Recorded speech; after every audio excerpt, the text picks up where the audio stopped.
guys, here we go. So I want to just kind of go through here and just kind of explain all the assignments that we have for this week. Good job on the first week. It seemed like everything went pretty smooth, not too many bugs or issues. So we're in week 2, which is just simply module 2. When you click into module 2, the first thing that you're going to see, which you already found because you found this video, there was the Watch Me First video link.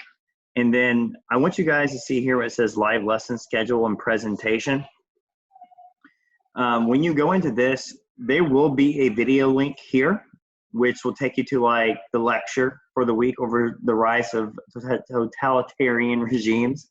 And of course, we're also going to do some live conferences. I'm going to go live on Monday and Thursday at 10 a.m. through Schoology conferences. We'll kind of test that out and see how it's working. My kids, their teachers are using that, and it seems to be working pretty well. I'm also in the evening time, in one afternoon, I'm going to go live on YouTube. Whenever I go live on YouTube, it'll be for AP Psychology and also the World History classes. So I might be answering questions on there both ways. If you don't really have any questions, you don't necessarily have to attend the live Q&A. It's not like a participation grade. It's just there in case you guys need to ask questions or need clarification on stuff. And you can always, of course, message me if you guys know. We have the contact information for Mr. Vance right up here. So going further into module 2 this week, we're going to do lesson 1. What this does is I give you guys a graphic organizer, and you're going to study 4 different dictators. Of course, we have Mussolini of Italy, we have Tojo of Japan, Joseph Stalin of Russia, and of course Adolf Hitler of Germany, which most of you are familiar with. And you're going to do a little bit of a study on all 4 of them and their country and how they rose into a totalitarian regime. And you'll simply just complete the graphic organizer. You can print it off and fill it out on hand, or you can just copy it on paper and fill it out. If you take a picture and send it, please at least send 2 pictures. Take a picture of you holding your paper, and in addition, a picture of your paper. If you want to be a little more techie, you can just open up a Microsoft Word document, make a table chart with the number of boxes that are in there, and then just put your information in there bullet point style, and then you can just put it on electronically. That works as well. So that's lesson 1. I think this one's pretty simple. Again, everything's due on Sunday evening. Here we have lesson 1 discussion. Here I want you to try to just think about, okay, between Stalin, Mussolini, and Hitler, how did they gain power? And we have this word indoctrination, which is the process of teaching a person or group to accept a certain set of beliefs. And you really accept those uncritically. Kind of, if you look at Adolf Hitler and the Holocaust and the killing of Jews, that's a certain belief that he got his people to believe in. So there's a discussion there. Beyond that, we go into lesson 2, and lesson 2 also has a discussion. On lesson 2, you guys are going to do a little more independent research. I only want you to focus on one actual person during this time period. And by the way, this is going to be extremely helpful for when it comes to the assessment, because the assessment, you're simply just going to be doing the person that you studied. So if you're really into Nazism, not you want to be a Nazi, we call it neo-Nazism if you're a Nazi today. Neo meaning after the original. But if you're really into one of these dictators and you want to study how they came into power and how they ruled, Joseph Stalin's actually a pretty interesting one, because that guy came into power. He ruled during World War II. He ruled during the whole Cold War.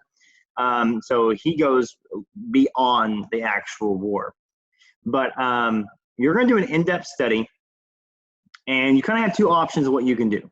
You can either pretend that you kind of study the person, or maybe you decided to write a biography on them. You can do a short 2-page biography over the individual and how they came into power, or you can just do a PowerPoint slide. The PowerPoint slide, I would probably say, needs to be somewhere around 8 to 12 slides of information of how they run their country. This is going to be extremely important, because when you guys get to the assessment, and I'll go ahead and just show it to you. When you get into the assessment, And I'm going to come back to the discussion in a second, which will help you kind of practice some of these thoughts. It's only one question. It's 100 points for the one question. Let's go into it. See what it says. Just kidding. Maybe see what it says. Ah, here it comes. So what you're going to do is you're going to pick a country from the 1920s or 30s. Essentially, you're picking either Germany, Italy, or Russia, or Japan during the time when they rose into power. And you have a couple of roles. If I was a student, I would find this like extremely like, I know I would like this assignment. But you can be a secretary to the actual dictator. So like Hitler's secretary. While he rose into power and ruled his country, you know, a secretary is going to hear certain things. It's going to be an interesting role. You can be a newspaper journalist. Maybe you agree with them. Maybe you don't agree with them. You can take that stance however you see fit. But your job is to inform the public of all the changes that are occurring and also what rules and propaganda we put in place. You could be a police officer where you have to actually enforce the rules of the dictator. That would be an interesting one. Or you can go completely opposite and be a political leader that's in jail because you are completely against this Mussolini guy. And you've been put in jail because all the political statements that you've said against him. And you can simply just write your diary as if you're in a jail cell. And just, you can be as like rude as you want to because you're already in jail. What are they going to do with you? You know you're going to die. They're going to kill you. You're in jail.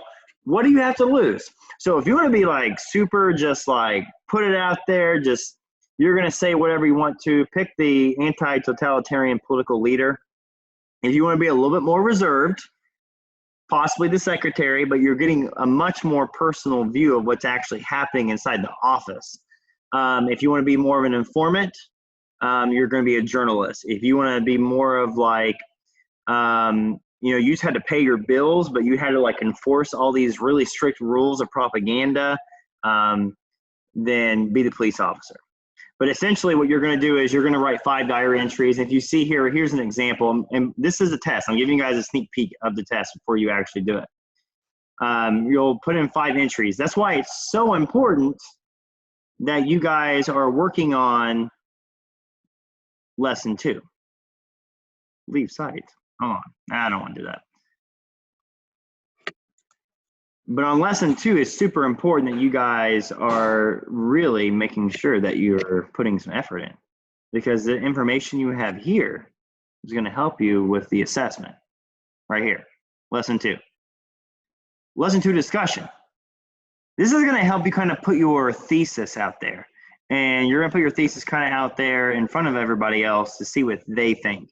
You can share ideas. You can give positive critiques and feedback. Question is, how did totalitarian leaders rise to power in the 1920s and 30s? Whoever you chose in lesson 2 is who you need to focus on this discussion. This is how you're going to get that collaboration piece, get a little bit of feedback so that you can do the assessment well. Again, grammar, yeah. Spelling, if you're doing it electronically, your spelling should be correct. If you haven't put Grammarly.com on your computer or your phone yet, it would be wise to go ahead and download that and put that on. So that is the week. That's what we got going on. Next week, we're World War II. We're going to do the European theater next week, and a week after that, we're going to focus just on the Pacific. I think the European theater is a little bit better than the Pacific.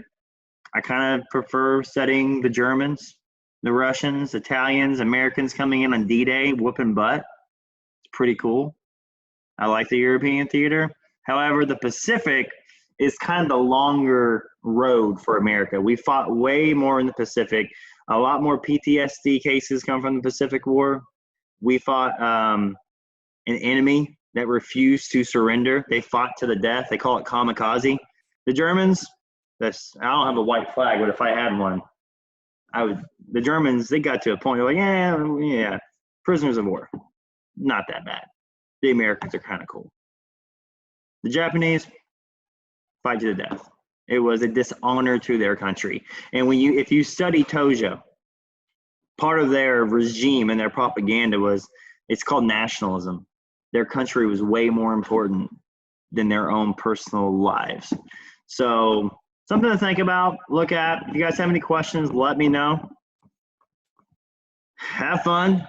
Make it wonderful. Don't wait till Sunday evening like I just did. It's currently 9:55 p.m. on Sunday, and I'm supposed to have this up here at 7 a.m. for you guys. Don't wait last minute. If you work good under pressure, do it, I guess, Sunday evening.